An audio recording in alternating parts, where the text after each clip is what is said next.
Annyeonghaseyo, Janica. Annyeonghaseyo. So, what's your toyo? Ano sa imong toyo? I want to ask permission to withdraw my savings because my cell phone is broken and buy a new one. Okay. Be, pakita imong cellphone.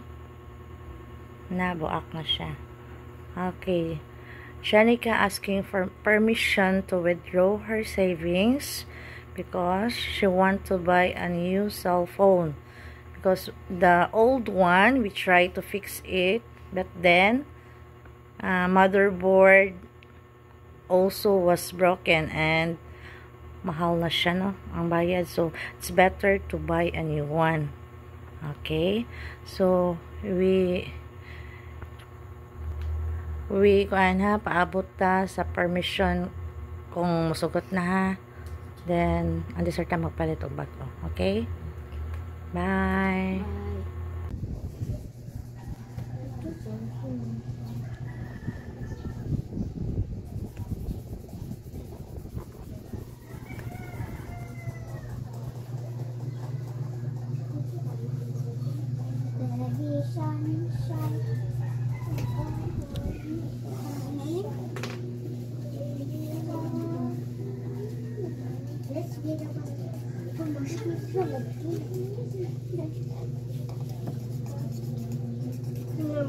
Tawag ko ang name mo niya. Inyong i-istorya kung unsa na inyong gidrawing. Ha? Ryan lang, sir. Ay, volunteer myself. Oh, sige, Ryan. Ryan, eh. Sige, unsa man na imong gidrawing? Ilan? Your favorite place is? School. School. Why? Ano man? Nanang favorite mo naman school? Ano eh, kanang daghan ka magkatpon sa akin. Dagan ka mga kat-on sa? Yung mga pantuglo nila. Sa pa, Jude? Wala, daghan eh. Daghan, okay. Sige, very good. Sit down. Next. Sophia. Sophia. Sige, asa ang drawing? Oh, kana nice, colorful. Sige, describe what you draw. Sige. I-describe, ay istorya na mo, unsa man na imong drawing, unsa man na nga lugar. Park. Ha? Park. Kus ganting of? Park. Park. So your favorite place is park. Why is that? Unsa may rason nimo nganong park man imong drawing out of sa kadaghang lugar? Ha? Kus ganting of? Kus ganting of? Indot agtuan. So yung nga makita nimo dito sa park? Mga tao. Finding the lowest common multiple and greatest common factor using ladder method. Kisay ka ba nani? Makoy. Makoy. Answer si Makoy ani. Wala lang. Sige, ang saan man na siya? So natin, even dire, duha ka number, which is 42 and 72. So para makita nimo ang LCM, ang lowest common multiple, GCF, or the greatest common factor, is maghimo ka og ingana dire kaning murag hagdanan. Ano siya? And then, pagitaon nimo ang prime number nilang duha, pinakagamay. So unsa may possible? 2. Unsa may prime number nga pwede nimong i-kuan sa duha, pwede nimong i-divide sa duha nga. Dapat ang answer wala remainder. Pinakagamay nga prime number, di ba? Ang prime number kay 2, 3, sa pa. Sample sa prime number. 5, 7, 11, 13, so on. So sige, ang pinakagamay nga prime number nga pwede natong ikuan sa 48 o 72 is 2. So, unsa may button ni mo ani? Ang 48 i-divide mo og 2. Pila man? 48 divided by 2. Pila? 24. 24. I-copy nimo diri sa ubos. Next, 72 divided by 2. Pila? Pila man? 30. 72 divided by 2, 12. Tapos, ang saaw. Pila? 36. 36. Very good. 36. So, pwede pa ka makapangita og prime number, dili na? Pwede pa. Pwede pa. So, unsa naman sa list nila? 2 gihapon. So, what 2? Next, divide. 12. 12. Annyeonghaseyo, Angeline. 안녕하세요. Okay, sit down. So, atong i-review o review na to ang atong exam. So, exchange ta. So, for number 1, part 1, multiply the following fraction into simple ni siya no, nga fraction. So, na ang given nato is 3/5 times 4/7. 12/35.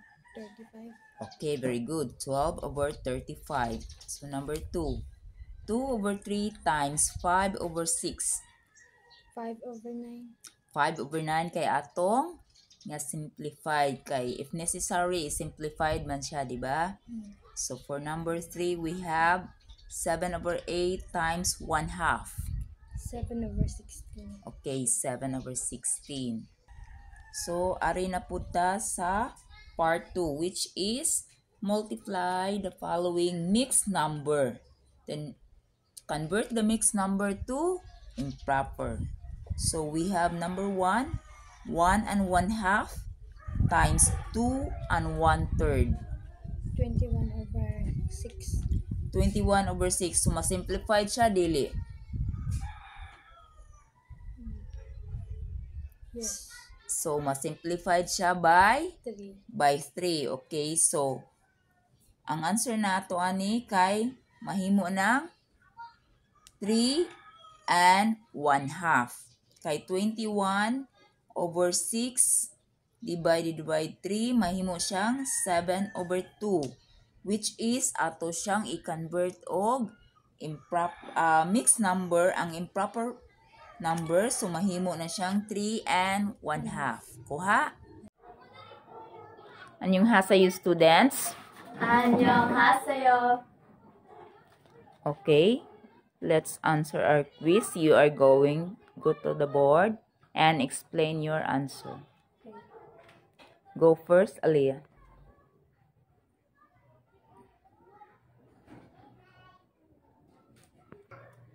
Annyeonghaseyo everyone, good evening. So today I'm going to explain my answer in multiplying mixed numbers. So in problem number 1, we have 1 2/5 times 2 3/4. So first, we're going to make it improper fraction. So we're going to do 5 times 1 plus 2. So which is 7/5. Next, this fraction mixed numbers, 4/2 3/4 equals 11/4 because 4 times 2 equals 8 plus 3 equals 11 and remain the same denominator. So let's multiply these two improper fractions. 7 times 11, we have 77, and 5 times 4 equals 20.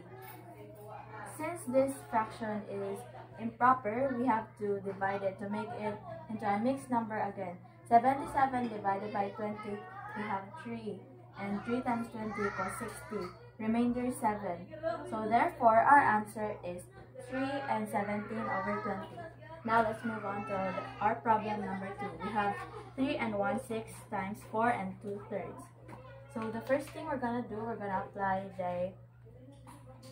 make it into an improper fraction, just like this one. So 6 times 3 equals 18 plus 1, we have 19/6. Next, 3 times 4 equals 12 plus 2 equals 14/3. 19 times 14, we have 200. Expression or mixed number. We have 2 1/3, 3/10. Then times 1 1/4, 7 times. So again, we need to multiply this one. 2 times 10 is equals to 20 plus 3. So it is 23. Copy the denominator 10. So let's move on here. 1 times 7 is equals to 7 plus 4, it is equals 11. So 11, copy the denominator. So multiply again. This is 253. multiply this denominator also, equals 70. So this is a improper fraction, and we need to make it as a mixed number. So divide it. 253 divided by 70 is equals to 3. There is